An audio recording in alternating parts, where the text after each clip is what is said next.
दायित्व नेबा परे अमेरिका राष्ट्रपति डोनाल्ड ट्रंप ब्रिक्स देशगुड़िक उपरे 100% आमदानी टैक्स लागू करने को चेतावनी देइछन्ति। ट्रंप कहिछन्ति जे जदि ब्रिक्स देश माने विश्व वाणिज्य रे डॉलर व्यवहार ह्रास करने पई कोनोसी पदक्षेप नियंती तेबे सेमानंक उपरे 100% टैक्स लागू करा जिवो। एबे सबुठु बड़ प्रश्न हेउछि ट्रंप एपरि चेतावनी काहेकि देउछन्ति। डॉलर सहित प्रतियोगिता करबा पई ब्रिक्स देशगुड़िक एक नुआ मुद्रा आनिथिबारु ट्रंप चिंतित कि ट्रंप को भय अकारण नुहे। डॉलर ह्रास करने ब्रिक्स देशगुड़िक द्वारा प्रयास करा जाइछि।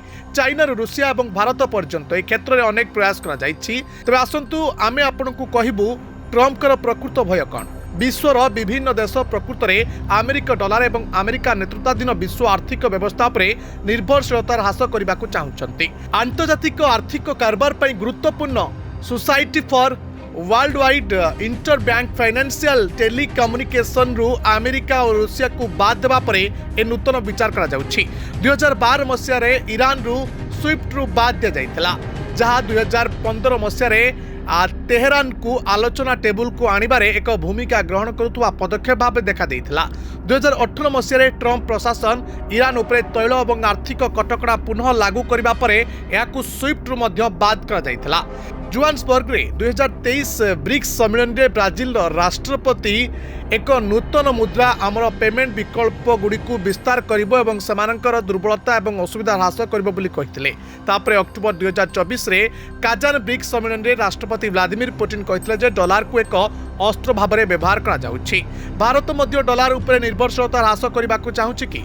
उत्तर हेउछि हां। यूक्रेन युद्ध मध्य रूसिया उपरे प्रतिबंधक लगाजिबा परे अमेरिकीय डॉलर उपरे निर्भरशीलता ह्रास करबा एवं भारतीय टंका को अंतर्जातीयकरण करबा पई प्रयास करा जाइतला।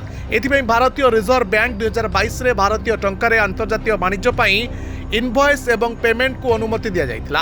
काजान ब्रिक्स सम्मेलन में प्रधानमंत्री नरेंद्र मोदी कहितले जे भारत ब्रिक्स देश मानक मध्य आर्थिक समन्वय को वृद्धि करबा पई प्रयास को स्वागत करे एवं स्थानीय मुद्रा रे वाणिज्य एवं सुगम सीमा पार देय आमर आर्थिक सहयोग को सुदृढ़ करिबो।